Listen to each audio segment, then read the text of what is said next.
Welcome to our daily reflection for this Monday, June 17th. And today we have a great connection in the readings. Subtle, but the first reading is a tragic story and yet a powerful one. And that is, there's a righteous man, Naboth, who has a beautiful vineyard and that's been in his family for generations. And Ahab, a wicked king, desires it. He covets it. And Jezebel, his wife, who's wicked and worships pagan gods, thinks that might makes right and that the king can, ignore the law and murder, and she actually orders the murder of Naboth so that Ahab, her husband, can take possession of it. And at the end it says, she says, take possession of this vineyard that you wanted, and then he takes possession at the end of the story. And that line is really important. It echoes an earlier line in the scriptures of Israel from 1 Samuel chapter 8, when Samuel the prophet warned the people of Israel that if you make kings for yourselves, they will take possession of your sons and of your daughters and of your vineyards and of your sheep and of your land. And so here we see Ahab taking possession. This is what the mighty and the powerful do. They take. And that's one of the key words in 1 Samuel 8 is taking. So we should hear that echo. In the gospel today, Jesus says if someone takes your tunic, give them your cloak as well, and give. And so Jesus reverses this, and it's ironic. He says, if people want to come and take, give. That's what we're going to do, because love conquers not by taking, but by giving.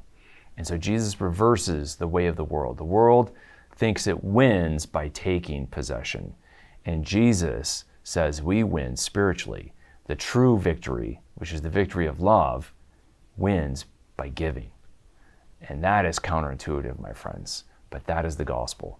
And so we think about it, here's the lesson that Ahab gives us of what coveting does. To covet literally leads to taking, whereas charity goes in the opposite direction of covetousness. Charity leads to giving. And so the question in our lives is, do we covet and desire and want to possess and take, or have our hearts been transformed in Christ so that our impulse and our inclination more and more through prayer and the sacraments and grace is to give? Do we think about how we can give, or do we think about how we can take? That is the test of our hearts and of our meditation today. So let us follow the words of Christ, who, by the way, when Jesus as king he takes the cup and he takes the bread and he says, and he blesses it, and then he gives it. And so Jesus' kingship is altogether different than the kings of Judah. Think about that at Mass, where you hear the verb take with Jesus, but he takes in order to make a gift of his very self. Wow, that's the radical model we are given at every Mass. Let's reflect on that giving. May the Lord bless and keep you.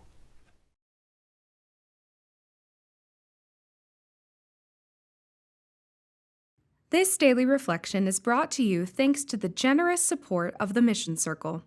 Join the Mission Circle to help Catholics worldwide understand, live, and share their faith. Sign up at missioncircle.org today.